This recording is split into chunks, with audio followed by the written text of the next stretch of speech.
welcome to the police. Good evening, everyone. Welcome to the Police Commission, April 9th, 2025, in-person regular meeting, 7 p.m.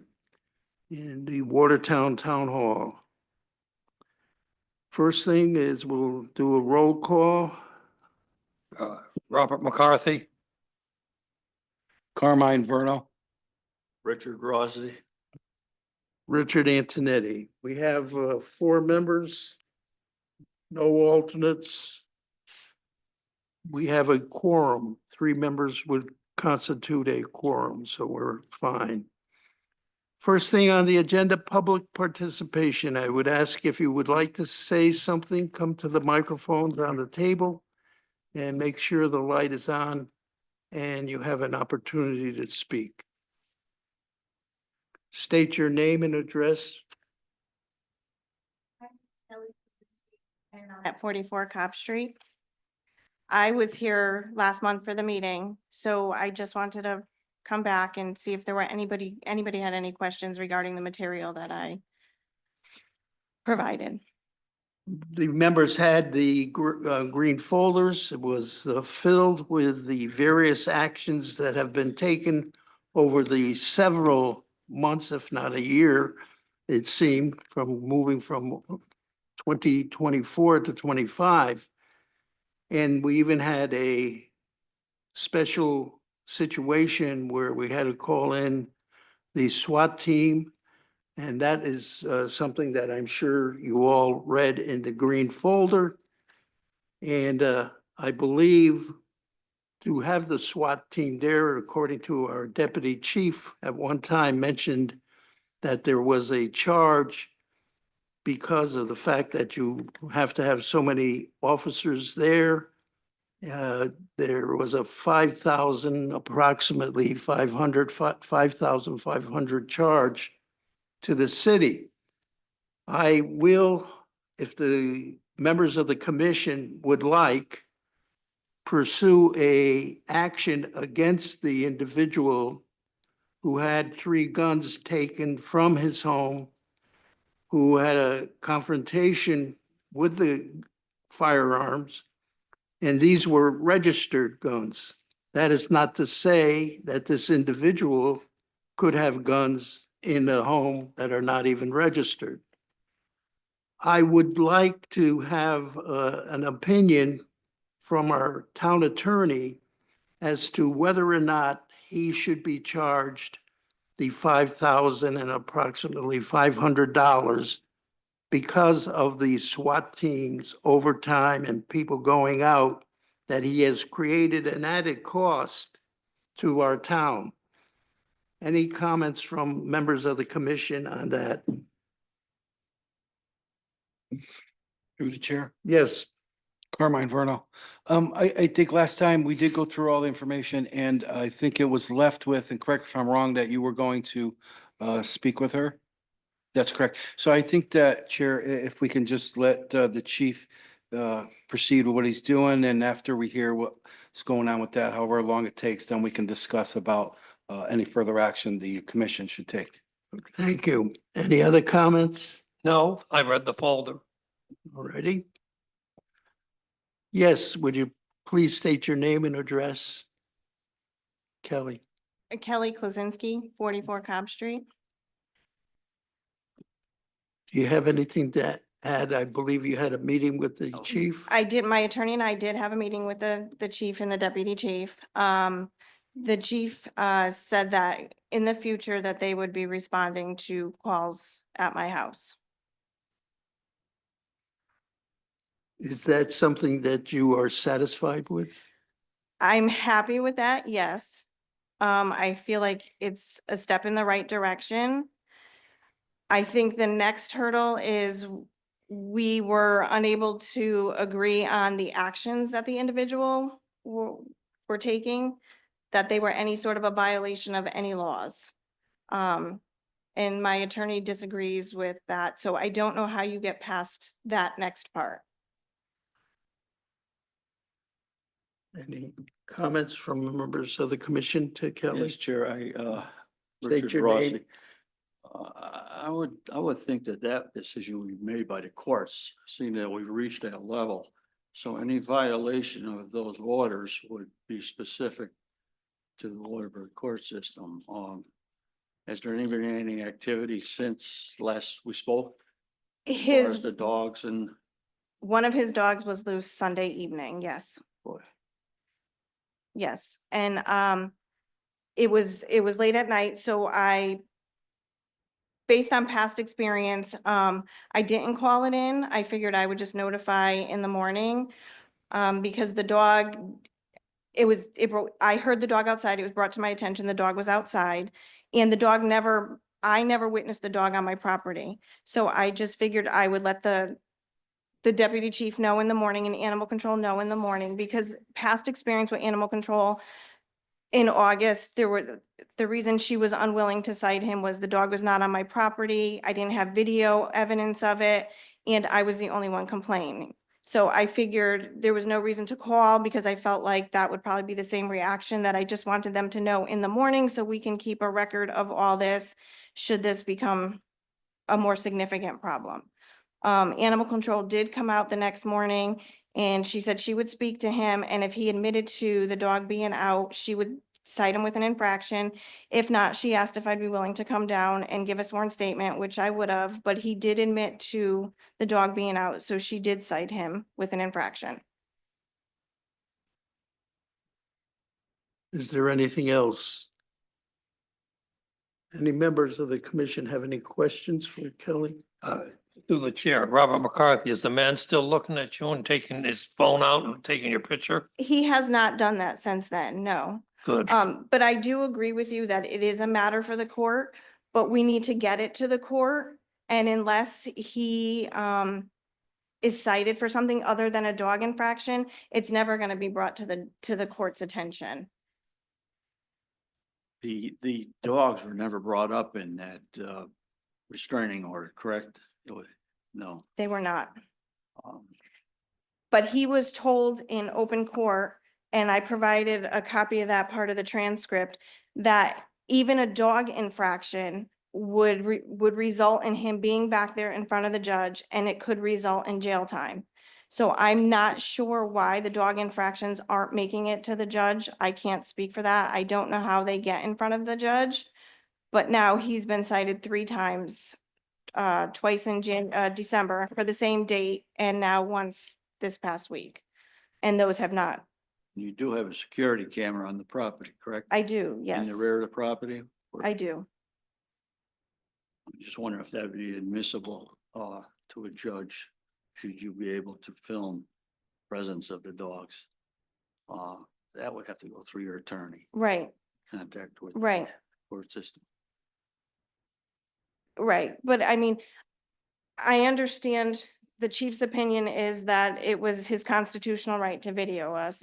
However, my attorney and I disagree. We feel that the act of what he was doing was causing us annoyance, alarm. And that was the only purpose that he had out there, was to alarm us. So I understand that we're moving in the right direction, that they are gonna respond to when I call. I just hope that if the need arises, action will be taken against him. Thank you. Is there anybody on the commission that have any questions for Kelly? No one. Thank you for coming. I do have one additional question I would like to ask. His yard is very blighted. And I understand they closed out the blight complaint from last year, but it does need to be rectified. So I was told to put in another blight complaint. Is that the route I should take? Because it's just been an issue it slightly got better from when they closed out the complaint in September, but it's just back going in the same direction. I think you would have to file a new complaint, because I believe they closed the first one and now file it. And maybe he has to clean up the yard or the driveway. I believe he has a car which is unregistered, but that is okay under the law. So Well, according to the Watertown Blight Ordinance, he's using it to store furniture in there. So based on the Blight Ordinance, that would be a violation because he's using it for another purpose. He's using it for storage. Okay. So, That's, I have the I have the Blight Ordinance here if anybody needs to look at it. But that's not the only issue. There's garbage all over the yard and whatnot. So I just feel like when it starts to affect my property and the other homes on the street, then it becomes an issue that I think needs to be addressed. So I will go ahead and put in the blight complaint and hopefully, we have a positive result from it. very good. I think that's the route to go. Okay, thank you. Thank you for coming tonight again. Please state your name and address. Good evening, I'm William O'Connell. I live at 278 Davis Street in Oakville. Monday, we had a visit from the town and they put in 3 one-way signs. Thank you for addressing our situation. That one-way section constantly is being driven the wrong way and they're fast. And it's not a very big section either, but regardless, you did put in 3 signs. That's wonderful. The only thing is I'd like to move one of the signs 10 feet from my neighbors to my yard because it's in his way when he's mowing. And my bank has blue rug junipers. It won't matter. And also the sign will be facing between 2 houses. Right now, the sign's facing at a young couple's house. They just moved in. They have a picture window with a lovely one-way sign. And they even put a porch out there last year so they can sit out in the evening and enjoy the neighborhood. So I would like to just move it 10 feet over, then it won't be in anybody's face. Also, the end of the street where they start going the wrong way only has a sign on it that says, do not enter, do not enter. It's just 2 different kinds of signs. They're together. That's it. Now, the problem is, and one of the neighbors pointed it out, when this one-way section of Davis Street was cut off, we used to go out to Woodvine and then go up the Straight Turnpike. They cut that off and now it's just an unused, looks like an old driveway or something. When people come down Mango Circle at the end, they're faced with that one little sign that says, do not enter, do not enter. It could be they think, they mean, do not enter this, the little part of Davis Street that's no longer used. And because right down the street, it looks like a 2-way street. The stop line for that stop sign at the end of Davis Street is only half of the road. Probably should go all the way across. So, because it does look like to me, when you're coming down from Mango, yeah, I can go ahead. And that little sign they probably think it refers to that sign. I'm asking that we put beyond that, down Davis Street a bit, on a side that has no yard or house or anything, a sign pointing, again, saying the same thing, like one way, wrong way, do not enter, wrong way. And I think that's what's going to stop them for sure. Now I have a picture of it here that I made. Could I show it to you? Surely. Okay. I didn't bring electronic equipment. This is what it looks like. As you come down to our street, you're not supposed to go farther. This is what I'm proposing. Put that and then put something else right there, reinstating that, don't go anymore. This is the area you're not supposed to go in. What does this sign say? The sign says it's this. It's that kind of sign. That's what's down there. But that's what I'm suggesting. And this part of the street is the back lot of somebody else's house. Nobody's gonna look at it, only the guy's going the wrong way. Right now, the one-way signs are great, but they're not pointing in any direction. Which street is this here? What is this street? This is Davis Street. That's Davis Street. There's Yeah, a stop this sign is- there. Or This is. what's the Main sign on the Circle. pole? That sign's a stop sign for people coming the right way. Okay, They got and look at the stop sign, does only go halfway. It looks Yeah. like you can go. It looks like a Yeah. two-way street. oh, So, all I'm saying is, let's add another sign. Is this the sign you want? Well, yeah, I love that. That says wrong ways. This is what's there now. do not What you're enter, looking at do here. not Yeah. enter. It just says do towards- not enter, do not enter. Yeah, Doesn't say wrong way or anything. this is a good. That would be excellent if we could put it just a little bit farther up here. Right now, this is what's here, one's there. Two would be good, right here. Even another one down here to get them to, for sure, cause if this one, I'm sorry. How about if you just put another one of these over this? Well, it'd be good if it's right here, because there's nobody's land, it's just. You wanna move it up to here? I'd like to. Chief, I mean, there's so many signs. Chief. on this. Oh, no kidding, others. we've been over on the, that street, the small street. There aren't any Public Works, do you think they're ready to move signs or add signs? Well, sir, these signs were just installed within the last week or two. At the request of the commission from complaints we Right. received a few months ago. The deputy chief and I went out and inspected the area yesterday. I do agree with Mr. O'Connell that more prominent signs right where the one-way part, right where the one-way part starts would probably be better. Yeah, she sent them electronic and then I, Woodburn, Davis Street. Just talking about right now. This is the dead end. The question, oh, there is a driving.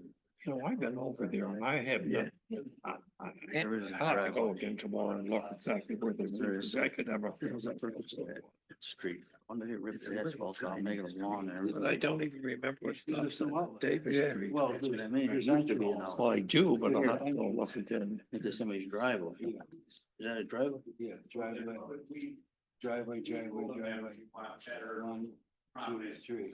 So, yeah, this should be. Oh, who plows that? I would say the city. Why would?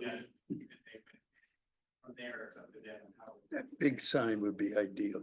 Yeah.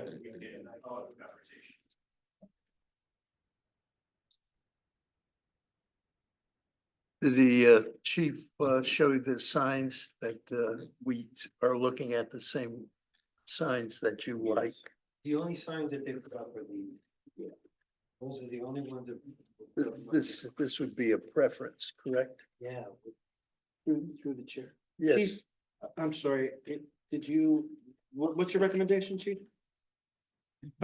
We concur with Mr. O'Connell that having more prominent signs at where Mango Circle ends and turns into the one-way part of Davis. That the do not enter sign should be on both sides of the road prominently displayed. In regards to moving the one-way sign from one property to another, I think they just installed that within the last week, and I can reach out to the street superintendent and see if they're willing and able to do that. Make a motion. It's not illegally placed or anything along that line, but I imagine they'd probably move it when they can get it back on their schedule.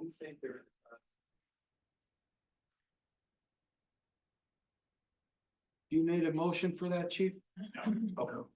I have a question. What's this street here? This is still Davis. This is. That's still Davis, yeah. Going down there. This is, by the way, one of the signs they installed was one way, but it's so hard to see. Oh, okay. So this is still Davis Street. Yeah. And is this very far from Straits Turnpike? No, this is Davis Street after 7-Eleven. Right. Yeah, There's a little, you turn off the road. and you Yes. come back out. Yeah. Actually go through Mango Circle. It's a Oh, tiny, okay. tiny Used to come road. out back. It yeah, was dangerous. It was Yeah. decided it was too dangerous to go back. Yeah. To Woodlawn. Right. We went over this once before. Yeah. and- All right, yeah, I think the chief is gonna handle that. And, yep, okay, Thank you for letting us know. yep, Yeah, I guess you don't need these, right? Or you wanna keep. yeah. I well, wanna where's the keep- one, not that one, this one's right over, yeah. Thank you. Thank you Thank so you. much. Thank you. Okay, is there anyone else that would like to speak? Please come to the mic and state your name and address.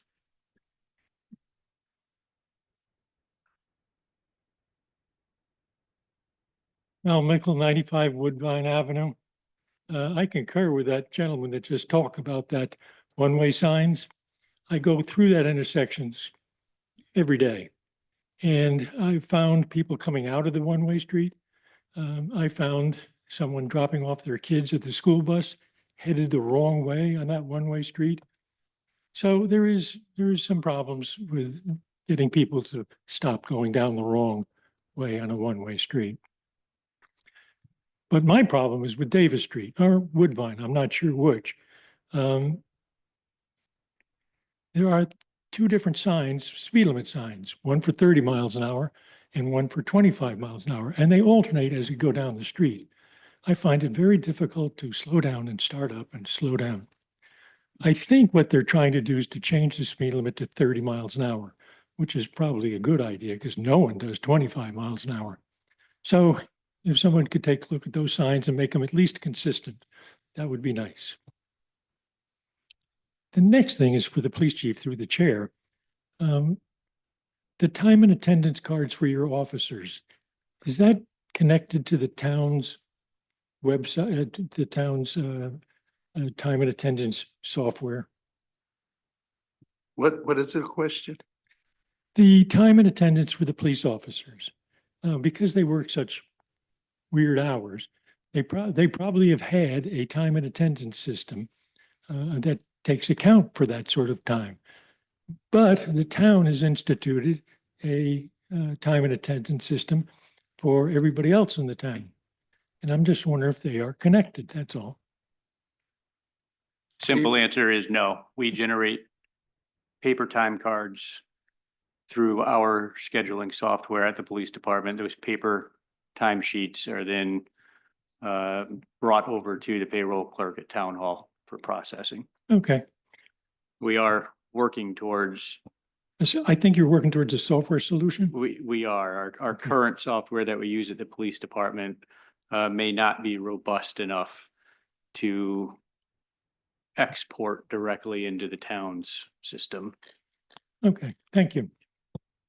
And talk about police departments, in the last meeting, the last minutes I read, someone asked about the new police station. And I think that the chairman said, oh, it's in Hartford now. And I'm not sure what that meant about the new police station. We refer to it not just as a police station, it is going to be a police station and a community center at the same time. There's two different buildings though. No, I'm sorry, but there was. we have plans already. I've read them. So I just want to know where it is in Hartford, that's all. There, we have two members of the assembly, Representative Pauletta and Senator Berthel. They are working on it. They're working on it? Okay, Yes, thank they you. are.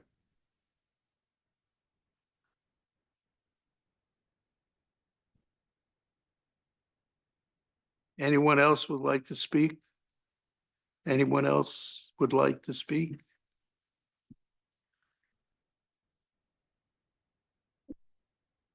Sean Keel, 1550 and Ave. I want to address a problem with the Jameson. For as long as I lived here, the noise coming out of the Jameson has been atrocious for the neighborhood. I have brought it up many times in town, and the stance was they don't want to do anything about it because it's always been like that. The biggest problem now is the employees, when they leave at 2 a.m., they're out there shouting, they're out there yelling, laughing, partying out in the parking lot. And there are a couple of people with, I don't know, motorcycles or loud trucks that at 2 a.m. blow right by my window. I'm at that little blue house in the corner in that shared parking lot in the back. Plus now there are cigarette butts all over the ground over there, polluting our parking lot. I've called a few times in the past couple of years about noise complaints. They would quiet down. 20 minutes later, they just turn the noise back up. but now the employees, it's just getting out of hand. We're all suffering at 2 AM because of this place. It was bad enough that we had the music rattling our windows. I have tried asking the owner to turn down the music on its own, and his exact words to me were to explicit off. And then hung up the phone on me. So, we would like a little, the neighborhood would like a little more intervention with the Jameson, please. Thank you. I have a question through the chair. Question, go ahead. Where, you live on Woodruff Street? Pythian Ave, I'm sorry, what number? 15, 15 Woodruff Street? 15 Pythian. Oh, Yes. Pythian. Oh, okay, I'm sorry. That's what, I know exactly where it is now. Yes. Pythian. Yeah, okay. Yeah, I know where it's, okay, thank you. But all of us on Pythian, Main Street, Depot Street, all of us around the Jameson, we're all suffering now. Oh, okay. So that is it. Thank you. Thank you. Anyone else would like to speak? Anyone else would like to speak? Seeing none other, let's move ahead on our agenda. You have to approve, and I'll take a motion for the March 19, 2025 regular meeting. Do I have a motion? I make a motion to approve the minutes of March 19th. I'll second the motion, Robert McCarthy. Motion has been made and seconded. All those in favor? Aye. Aye. All those opposed? Hearing none, what motion is carried unanimously. Correspondence, we have none and no new business. Old business, we'll start with school zones and we'll turn to the chief. How are we doing with the school zones that we pushed in April of last year? Mr. Chairman, I have good news to report. The street department has installed, they're about 85% completed on installing all the school zone signage on the town roads in town adjacent to school property. The high school is done, Polk School is done, Swift Middle School is done, and Judson is mostly done. We still have a couple signs to put up on Hamilton Avenue. I see it marked out in paint. I think they ran out of the time that they were doing it, and they should get to that very shortly. On the state side, unfortunately, I have no new information. So they've promised that that project is in a queue and they'll get to it when they get to it. They've said they are going to, it's just a matter of time. Okay, so as it sounds very good for the local town. And we hope that the state will soon recognize the importance of safety for children in those school zones. Okay, so I think that's good achievement as far as local. Let's hope the state takes some action. Okay, item next is the discussion on, the white lines. The, anything from Public Works, the white lines, the fog lines, are they gonna be putting it in on Middlebury Road? Have you gotten any reaction? So, Mr. Chairman, I spoke with Public Works Director Jerry Lukowski this afternoon regarding this matter. They have submitted over a dozen roads that qualify for the white edge line installment by the state with epoxy paint. Middlebury Road is one of those roads that qualify and has been submitted. So the application to the state is in. So Mr. Lukowski has not yet heard back from the state on the status of the application. So we're again waiting on the state to get back to us. It seems the state has the slows. They just don't move too fast. Right, you know. I realize we have a large state, but these are safety things. The white line on the right side of the road, we have some windy roads. Cars could at night drift off and hit a tree or whatever. So I think if we don't see reaction within the next month, then we have to, I think, push the state a little harder, chief. Yeah, this is a statewide initiative. Every municipality in the state was welcome to apply. It's basically a kind of a grant Oh, they got. where you identify the roadways in your town that qualify under the metrics that the state provided. We had about, I want to say 13 or 14 roads in town meet those qualifications. So all 14 were submitted to the state.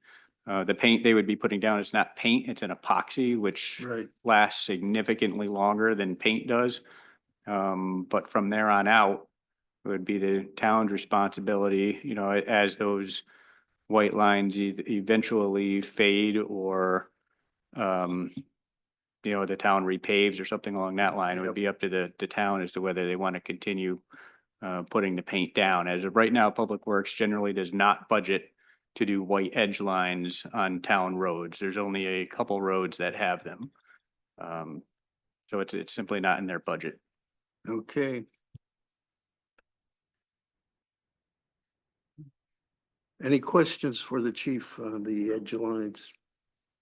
No. All right, the next matter is something we're all familiar with. Update, chief, we've had a lot of conversation on 44 Cobb.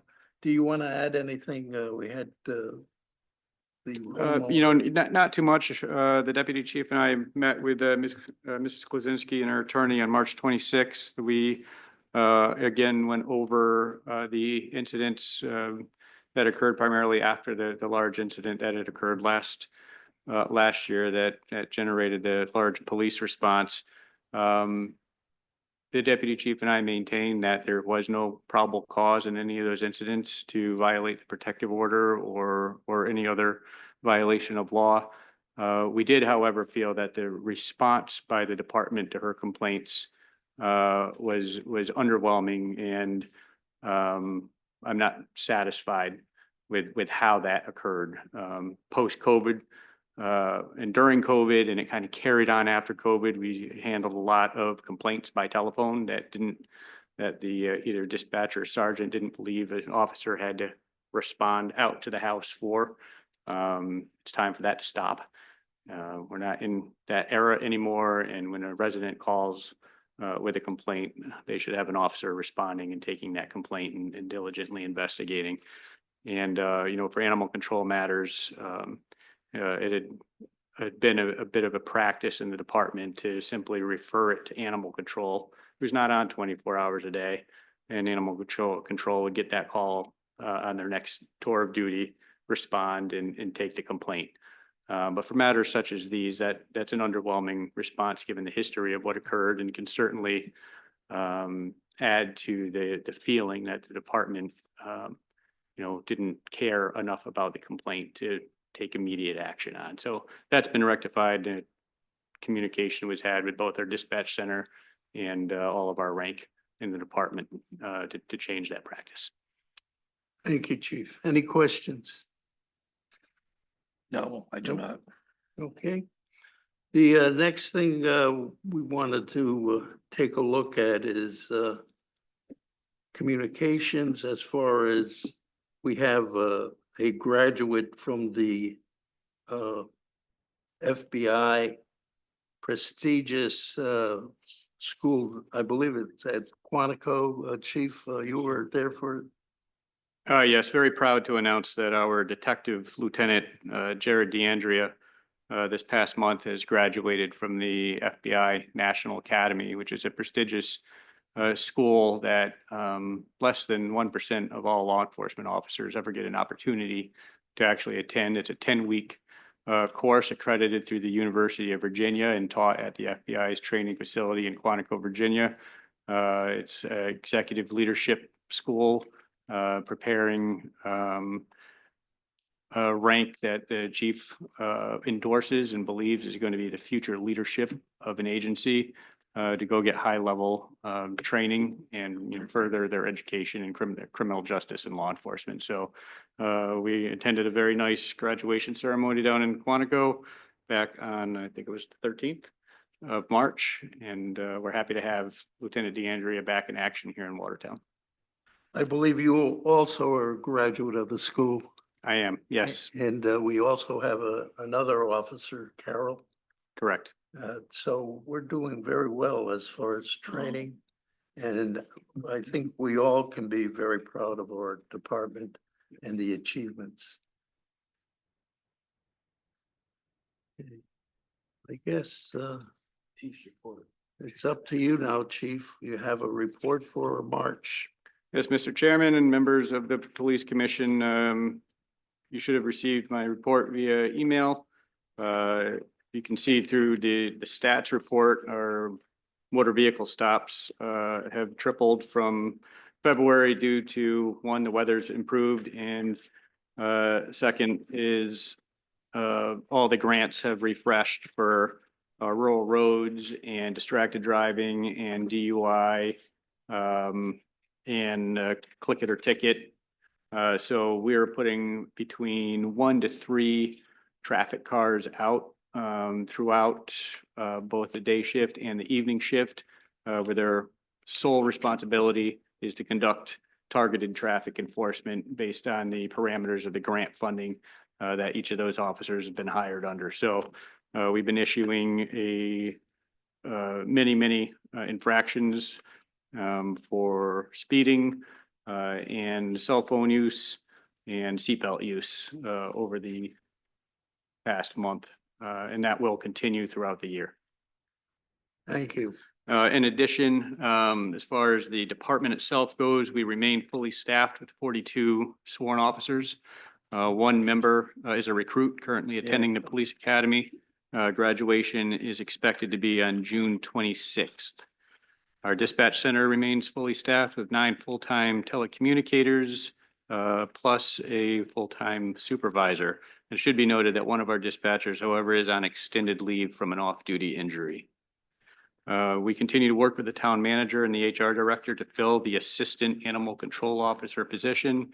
We're currently just waiting for the budget process to work itself out prior to posting for that position. The Watertown Police Department, I just mentioned all the grants. The communication upgrade project continues to move forward. All of the equipment for the project has been ordered. We are due to take receipt of all of the subscriber units, which are the actual radios themselves, the handheld units and the radios that go in the vehicles sometime over the summer. That's just for the police department. The fire department and public works will get theirs later on in the project. The next phase of the project after that should take place by the end of this calendar year is to upgrade all the consoles in our communication center to the latest and greatest equipment. And the last phase of the project is to upgrade all the existing tower sites in town and to build 2 additional tower sites. And that work won't be fully completed until the end of 2026. A question that always comes up, Chief, and I'm sure the answer you have, is can the new equipment be transferred to a new community police station? Yeah, so regarding a radio system, 90% of the equipment on this radio system isn't even at the police department. The only thing that's at the police department is the dispatch consoles. And the rest of it is all out at the tower sites themselves. That's where the system is. And the primary brains of the system won't be in the police department either. They're going to be up at the Buckingham Street Tower site in a secure building, communications building at that tower. So the short answer to your question is it's really not even a matter of portability because the equipment's not really at the police department. It's spread out around town. Very good. Any other questions for the chief? Yes, I have a quick question. Chief, I was always under the impression that the 25-foot setback as designated by the little triangles at a crosswalk applied to both the near side as you approach the crosswalk as well as the far side, as you pass the crosswalk. I noticed a number of sidewalks in town have the triangles only on the near side. specifically the rock garden, but not on the far side. Lending an individual to believe that they can park closer to the sidewalk on that far side as opposed to the 25-foot setback on the near side. In front of St. John's School, there's a crosswalk similar. Yeah, the state has installed, they're called shark teeth, and they're basically yield signs that are put down on the pavement several feet in front of a crosswalk. And that's where vehicles are supposed to stop if there's a pedestrian in the crosswalk looking to cross. And it's just more a visual effect for drivers to recognize the crosswalk and to come to a stop at that point. The shark teeth do not go on the other side, and they're not put there for parking. There's a specific statute in place that you have to be 10 feet back from a crosswalk whenever you park a vehicle, but the shark teeth aren't generally for that purpose. Any other questions? Yes, through the chair. Yes. Chief, regarding the gentleman inquiring about the Jameson, is there a police officer hired for that place? Only very occasionally, and quite honestly, I'm not a very big fan of having alcohol establishments hire police officers to tend to issues there. Feel it exposes us to more liability You mean than, having them hired for that right? correct. Do you, offhand, that you probably don't know, but has there been an uptick in complaints? We get occasional complaints about noise. Every now and then they try to prop the rear door open when they have a live band or a DJ or something playing in there. And, we tell them they have to have that door closed at all time. But so long as their doors are closed, they're zoned to allow live music and DJs Oh, and, certainly. that type of establishment by any account is going to generate a significant amount of noise. And what's the noise complaint, the noise hourly? When does the noise have to be stopped? Or does that apply to only outdoor events or businesses as well? Well, we have a noise ordinance in town, but this is an alcohol establishment that's allowed to stay open till 1 or 2 p.m. depending on the night of the week by state law. Yep. That's what I'm asking. That the noise ordinance doesn't apply to the establishment, correct? Well, I'm not going to say it doesn't apply. If their doors are shut and the noise is contained inside, it doesn't mean you can't hear it. It's going to be a bit muffled. Right. But I wouldn't say it doesn't apply to it, but if the doors are shut and the noise is contained inside, then they're going to be in compliance. Okay, I was just curious. Yeah. Thank you, Chief. Any other questions for the chief? Any other I matter? just had a couple other things to read off here.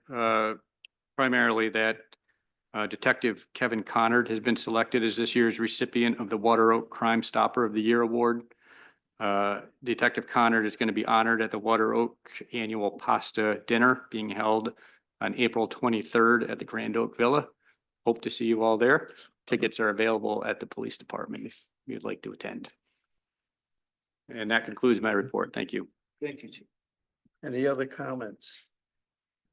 The last thing that I wanted to bring up and get some kind of feedback is that 5,000, close to, I think, $500. Should we pursue with our town attorney that the payment should be made by the individual who brought out the SWAT team? Through the chair. Yes. I think it'd be, we can inquire with the attorney what the suggested route should be. Okay. At the very least, yeah. I agree, yes. Any other comments? I will make comments therefore. I will talk to the town attorney, asking him whether or not we could charge the individual that caused this SWAT team to be activated, and that he would be held liable for the money that the town has had to pay. And I will get back to the commission on what the town attorney has to say. Any other comments? No. Then the motion is in order. Do I have a motion? I'd like to make a motion to adjourn, Chair. I hear, do I have a second? I'll second it, Robert McCarthy. Motion that's been made and seconded. All those in favor for adjournment? Aye. Aye. Anybody opposed? Hearing none, we are adjourned.